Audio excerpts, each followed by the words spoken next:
Bienvenue dans cette vidéo consacrée à l'anatomie de l'épaule. Comme d'habitude, je vais vous poser quelques questions au départ. N'hésitez pas à mettre en pause la vidéo pour essayer d'y répondre de votre côté et nous verrons ensuite que, avec les éléments que je vais vous donner, vous devriez être capable de répondre. 4 questions pour vous. Quelle est la fonction de la coiffe des rotateurs? Quels sont les éléments passifs de la stabilité de l'épaule? En quoi les bourses séreuses sont utiles pour nous? Et enfin, quelles sont les contraintes engendrées par le deltoïde?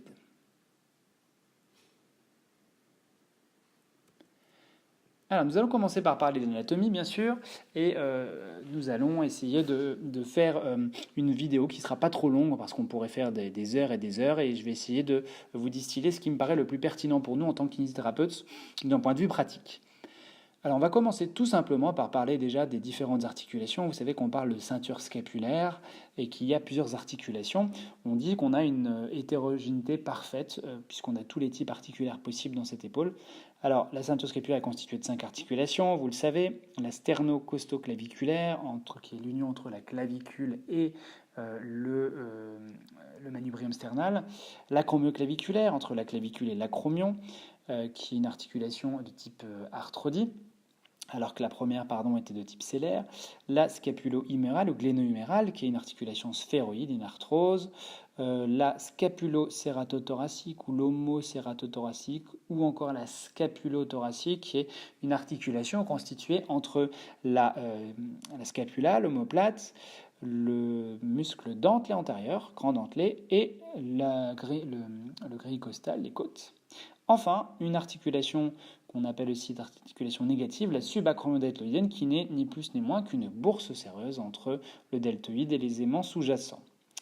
Le on va dire paradoxe qui existe dans cette ceinture scapulaire, c'est qu'on doit assurer à la fois deux choses, une stabilité et une mobilité, puisque cette ceinture scapulaire va permettre à la main de se déplacer dans l'espace, et donc d'un point de vue fonctionnel, c'est très important pour nous. Et pour ça, il y a deux unités qui sont créées, c'est Michel Dufour qui dit ça, une unité dite scapulothoracique qui est robuste et simple de fonctionnement, et une unité scapulo-humérale qui est plutôt fragile et complexe.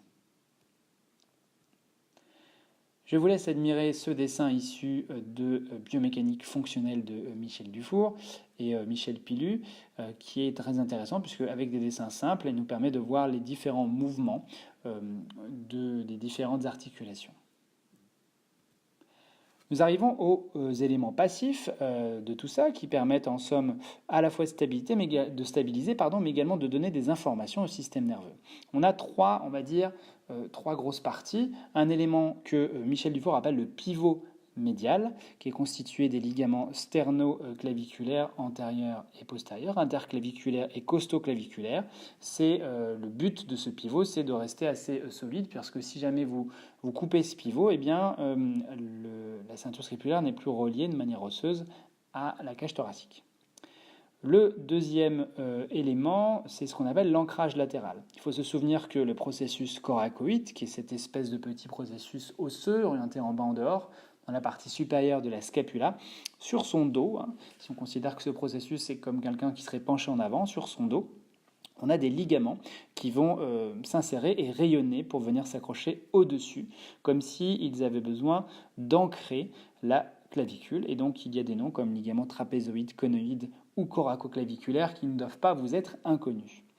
Enfin, on a ce qu'on appelle le verrou antéro-latéral, qui a pour vocation de stabiliser l'articulation gléno-humérale ou scapulo-humérale. Et là, vous aurez deux ligaments. Un ligament supérieur qu'on appelle coraco-huméral, qui part de la coracoïde et qui va à l'extérieur, latéralement vers l'humérus, en deux chefs, pour laisser un passage au l'ombiceps. Et en avant, vous avez le ligament gléno-huméral qui va former un Z ou un Z inversé en fonction de l'épaule sur laquelle on se trouve. Vous remarquerez qu'il n'y a pas de ligament postérieur. Je vous laisse également admirer sur ce schéma deux autres ligaments un petit peu spéciaux. Donc là, on n'en voit qu'un seul. On appelle ça le ligament coraco-acromial. Si on considère ce ligament coraco-acromial tendu de la coracoïde au processus, à l'acromion en fait, eh bien c'est assez étonnant puisqu'on est sur le même os, la scapula, et qu'on a un ligament qui au-dessus vient fermer cet espace plutôt que de mettre un pot osseux. Pour l'instant, la nature a décidé de placer un ligament simplement pour permettre à l'os de se déformer un petit peu et d'accepter la contrainte. En plus de ce système passif ligamentaire, on a ce qu'on appelle un bourrelet ou un labrum articulaire qui va permettre d'augmenter la surface de contact, qui double du coup la congruence articulaire. Et c'est un système dit semi-rigide puisqu'on a des éléments musculaires qui vont venir s'insérer dessus. Au passage, votre longue portion du triceps s'insère sur la partie supérieure et votre longue portion du triceps sur la partie inférieure. Et de temps en temps, on a des arrachements qu'on pourrait aussi appeler des slap lésions. Nous allons maintenant parler des bourses séreuses. Il y avait une question sur les bourses synoviales. Qu'est-ce qu'elles nous amènent à nous kinés? C'est tout bête. Une bourse séreuse, en fait, c'est une poche de liquide toute plate. Ça ressemblerait un petit peu à une pochette plastique. Et le but de ça, c'est que lorsque vous allez bouger, comme une pochette plastique frotterait, ça permet de limiter l'augmentation de chaleur. Donc on a une poche de liquide qui est très fine, qui est quasiment collée. On dit qu'il y a un espace virtuel entre. Normalement c'est censé bouger, se mobiliser pour éviter le chauffement des structures qu'il y a autour. Sauf que dans le cadre de la pathologie, souvent on peut avoir une infiltration de liquide ou une inflammation de ces bourses. On appelle ça une bursite. Et lorsqu'on a une bursite, on va avoir des symptômes douloureux puisque la bourse séreuse est en souffrance. Et en général, ces symptômes douloureux, ils vont être assez diffus et ils vont se situer plutôt en avant ou sur le côté. En avant, ce sera plutôt la subscapulaire. Sur le côté, on parlera de la bourse séreuse subacromodeltoïdienne. Et c'est ce fameux trajet, vous savez, qui part de l'acromion, qui chemine jusqu'au V deltoïdien. Les patients se plaignent souvent de ce trajet-là lorsqu'ils vont réaliser un mouvement, par exemple, d'abduction ou positionner la main dans le dos. Donc ces bourses séreuses, elles sont une belle illustration de la douleur des patients. Qu'est-ce qu'elles nous apportent à nous? Qu'est-ce qu'elles changent sur notre éducation? Pas grand-chose, sauf pour nous dire que lorsqu'il y a vraiment des douleurs nocturnes qui sont dues à ces bourses séreuses, douleurs constantes, peut-être qu'il faut limiter les contraintes. Nous en discuterons dans la partie rééducation.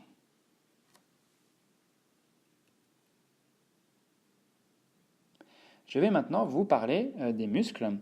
Et donc on va juste faire deux grosses parties, enfin en réalité trois. Une partie qui sera consacrée aux muscles de la coiffe des rotateurs, une partie consacrée au deltoïde, enfin une partie consacrée aux autres muscles. Pourquoi séparer comme ça? Parce que la coiffe des rotateurs à elle seule, on pourrait écrire un roman. Le deltoïde, il a un fonctionnement pas particulier, mais en tout cas important. Et enfin, les autres muscles vont agir plutôt sur la ceinture scapulaire. Commençons par parler de la coiffe des rotateurs. Sur ce schéma de profil que vous pouvez voir, issu d'un logiciel qui s'appelle Adam, vous pouvez vous rendre compte sur ce plan coupé que cette coiffe des rotateurs, elle va entourer de l'avant vers l'arrière ou de l'arrière vers l'avant cette tête humérale avec une partie inférieure qui sera moins stabilisée par le système musculaire. Vu de haut, voilà ce que ça donne à partir de ce schéma de Netter. Alors, à quoi ça sert une coiffe des rotateurs? Première chose que je peux vous dire, c'est qu'une coiffe des rotateurs, ça sert en fait à stabiliser une tête humérale de manière active. C'est un centreur actif, c'est-à-dire que votre coiffe, son rôle à elle, c'est comme si elle voulait faire un espèce de câlin à la tête humérale vers la scapula, maintenir ce centrage de la tête humérale sur la glane. Et pourquoi donc maintenir ce centrage? Tout simplement parce que lorsque vous allez bouger votre humérus, votre tête humérale, elle va avoir tendance à glisser vers la force qui tire dessus. Exemple, si vous faites un mouvement d'élévation, vous emmenez votre humérus vers l'avant, par contraction du grand pectoral, on va avoir des glissements qui vont être générés vers l'avant. Et de fait, votre tête humérale va avoir tendance à se déplacer. Pour limiter ça, le système va engager une contraction, en général préalable, de la coiffe des rotateurs, pour limiter cette avancée de la tête humérale. Et là, en l'occurrence, on va avoir une contraction du supraépineux et des muscles infraépineux petit rond, les muscles en arrière. Donc, si ça tire vers l'avant, en arrière, ça se contracte. Inversement, si je fais une extension, si j'amène mon humérus vers l'arrière, en tout cas l'épiphyse inférieure de l'humérus vers l'arrière, je vais avoir une tendance au glissement postérieur de la tête humérale et de fait, je vais avoir une contraction préalable de mon subscapulaire. Donc, En fait, en permanence, cette coiffe des rotateurs va se contracter et elle le fait de manière générale au tout début du mouvement ou avant que les autres muscles se contractent pour stabiliser, pour prévenir si vous voulez. Au niveau de sa structure, ce qui est extrêmement intéressant, si vous voulez, c'est que lorsque on regarde la structuration de cette coiffe des rotateurs, en périphérie et au niveau proximal, les tendons et les muscles sont séparés. Et ils vont fusionner lorsqu'ils vont arriver sur la tête humérale par une formation qu'on appelle le câble de Burkhardt. Et cette formation, elle est très intéressante parce qu'elle explique plein de choses. Elle explique pourquoi, par exemple, lorsqu'on a des ruptures, qu'elles peuvent être asymptomatiques et ne déclencher aucun trouble fonctionnel. Entendez-moi bien, si j'ai une corde qui est tendue et qui relie tous les tendons, si j'ai un tendon qui se rompt en dehors de cette corde, si la corde n'est pas touchée, ma corde peut continuer de fonctionner. Sous-entendu, lorsqu'on a une rupture partielle du supraépineux, les muscles à côté peuvent continuer de pallier à ce muscle supraépineux qui est rompu et permettre de réaliser des mouvements. Donc ce câble de Burkhardt est très important, nous allons le voir sur une diapositive après. Un autre terme sur lequel je voulais revenir, c'est le terme intervalle des rotateurs. L'intervalle des rotateurs, c'est la zone qu'il y a entre le subscapulaire et le supraépineux. Donc on a une zone, on va dire, de faiblesse qui peut subir des contraintes et c'est par là que la tête va se luxer lorsqu'il y a des luxations de cléno-humérales. Comme expliqué précédemment, vous trouvez sur cette image, qui suit d'un article d'Adrien Palot et d'Aurélie Morichon, dans Kiné la Revue, de ce câble de Burkhardt qui va faire le lien entre tous les tendons de la coiffe des rotateurs. Et ce qu'il faut bien comprendre, c'est que les ruptures qui touchent la partie croissant, c'est-à-dire la partie antérieure, supraépineuse, subscapulaire, vont être moins importantes pour l'intégrité du câble que les ruptures postérieures. C'est pour ça qu'on a tendance à dire que lorsqu'il y a une rupture de l'infraépineux, du petit rond, des muscles postérieurs de la coiffe, les atteintes fonctionnelles, en tout cas les problèmes fonctionnels vont être plus importants. Ici, une autre image. Donc si on reprend le rôle de cette coiffe des rotateurs de manière très générale, il y en a plein de rôles. Contrôler l'axe de rotation, préparer le mouvement, stabiliser l'humérus par compression, assister le deltoïde lors de l'élévation, parce qu'il ne faut pas oublier que certains muscles de la coiffe sont abducteurs. Certains auteurs ont parlé aussi de coussinet sous-acromial, de suspenseur de la capsule et de sustentateur de la tête humérale. Donc, vous voyez, il y a à boire et à manger dans cette liste de courses. Voyons maintenant, muscle par muscle, de manière assez rapide, les actions directes. Le supraépineux d'abord. Le supraépineux, lui, chapeaute l'articulation, il est bien au-dessus. On l'a qualifié un petit peu à tort de starter, de l'abduction. Pourquoi ? Parce qu'un starter, par définition, il s'allume au début de quelque chose et ensuite il s'éteint. Mais il se trouve que le supraépineux va s'allumer également au début du mouvement, comme l'infraépineux petit rond par exemple, mais il va poursuivre son action jusqu'à arriver à un maximum de contraction à 90-100 degrés. Et après, il va moins se contracter. Donc en fait, il se contracte au début et il va avoir son action qui va devenir de plus en plus importante au fur et à mesure du mouvement. Donc il accompagne, il participe à la contraction du deltoïde. C'est un tendon, il a un tendon qui est très, très solide et c'est un muscle multipéné avec deux chefs, ça les gens ne le savent pas trop. Il peut être le siège de contrainte en cisaillement du fait de ces deux chefs qui ont un module d'élasticité qui est un peu différent, ce qui pourrait expliquer dans certains cas qu'il y ait des discisions ou des ruptures qu'on appelle transfixiantes, un trou au milieu. Et comme le dirait ce cher Adrien Palot en 2014, il a un rôle plus passif que actif. Donc pour certains auteurs, il serait plus un ligament dit passif qu'un ligament, un muscle moteur à proprement parler. Juste une petite diapositive très rapide sur les causes de rupture probable de ce ligament, mais qui sont applicables à la coiffe des rotateurs. Nous en reparlerons au niveau physiopathologique, mais retenez qu'il y a plusieurs théories. Il y a la théorie dite extrinsèque, c'est-à-dire que ce sont des éléments à l'extérieur de la coiffe qui, en appuyant sur elle, en l'abîmant, vont faire que la coiffe va être victime d'une rupture. Par exemple, le conflit d'épaule, le fameux conflit, ou en tout cas l'acromion qui serait agressif pour la coiffe, c'est une des explications.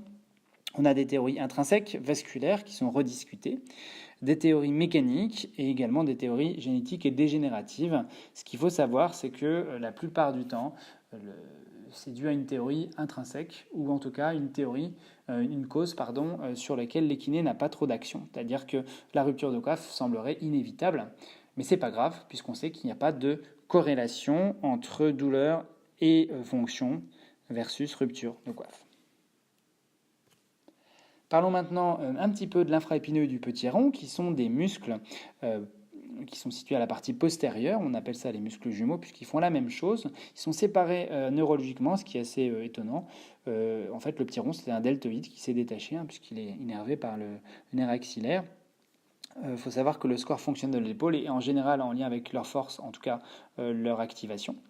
Et ils vont avoir un rôle très important puisqu'ils limitent l'avancée de la tête humérale et ils limitent l'élévation. Donc en fait, ils vont travailler quasiment tout le temps puisqu'on passe notre temps à lever le bras vers nous, ou en tout cas à faire des rotations médiales. Donc ils s'opposent à tout ça.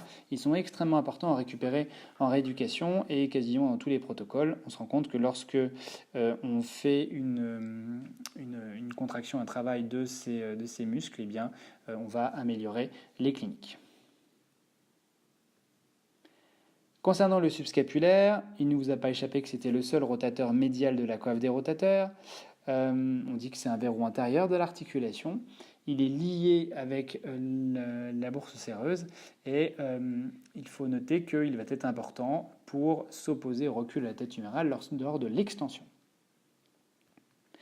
Enfin, le long biceps, qui est une création de la bipédie, semble-t-il, qui est intimement lié à l'articulation, puisqu'il est extracapsulaire et intrasynovial. Ou est-ce l'inverse? Je ne me souviens plus. Il peut être siège de luxation ou de rupture, et dans ces cas-là, vous allez avoir un patient qui va se retrouver avec un muscle dit de Popeye, un muscle raccourci. Il faut savoir qu'il a un rôle mineur selon biceps sur la stabilité, mais il joue quand même un petit rôle. Donc c'est important, notamment dans la décélération des mouvements, de prendre en compte ou en tout cas d'en discuter. Après vous avoir présenté cette coiffe des rotateurs, je voulais vous parler encore un petit peu du deltoïde et des muscles thoraciques. Ensuite, nous en aurons fini. Pourquoi du deltoïde? Parce que pendant un moment, il faut savoir que historiquement, il y a certains auteurs, certains rééducateurs qui ont essayé de le retirer, de l'enlever de leur réflexion durant les prises en charge de l'épaule. Il faut savoir que c'est quand même un muscle fonctionnel qui nous permet de faire de l'abduction, de la flexion et de l'extension. Donc c'est un muscle qui est très important, qu'il ne faut pas négliger et qu'il ne faut pas oublier. Sa physiologie a été sujette à controverse, vous allez comprendre. Lorsqu'on regarde son moment d'action, on se rend compte que globalement, ce muscle va avoir tendance à réaliser un mouvement, un glissement supérieur, c'est-à-dire un mouvement d'ascension de la tête humérale. Et là où il y a eu un débat pendant quelques années, c'était sur la notion de compression ou pas de ce muscle. Des auteurs semblaient dire que ce muscle générait principalement du cisaillement et de fait qu'il fallait un peu le laisser tranquille dans les rééducations parce que c'est lui qui était responsable des fameux conflits d'épaule, le fait que la tête humérale venait écraser la coiffe des rotateurs sous l'acromion. Si vous revenez sur quelques petites diapos précédentes, j'avais évoqué le fait que les conflits, ce n'était pas la cause principale des problèmes d'épaule, mais nous en reparlerons plus en détail lorsque nous verrons. Maintenant, on s'est rendu compte quand même que ce deltoïde, comme vous pouvez constater sur l'image en haut à droite, comme il va se réfléchir sur le tubercule majeur, ou aussi appelé trochiter, de l'humérus, eh bien il peut avoir une composante de compression. Donc ce deltoïde semble être extrêmement intéressant quand même, pour déjà fonctionnellement parlant, pour utiliser les bras, mais également pour comprimer et stabiliser la tête humérale. Donc n'oublions pas de le travailler. D'une manière générale, lorsque on travaille son deltoïde, on améliore la fonction, on améliore la force, le recrutement de ses patients. Enfin, pour finir avec l'anatomie musculaire, il ne faut pas oublier l'ensemble des autres muscles qui vont s'insérer sur la cage thoracique et sur la ceinture scapulaire, que ce soit les muscles antérieurs ou postérieurs, parce qu'ils vont avoir un rôle sur la fonction de la scapulo-thoracique, donc de la scapula, mais également sur la fonction cervicale, et ils font le lien entre les cervicales et les problèmes d'épaule. Donc on en abordera certains en pratique, vous verrez. Ne pas oublier de les regarder parce qu'ils peuvent avoir un impact sur la fonction de l'épaule.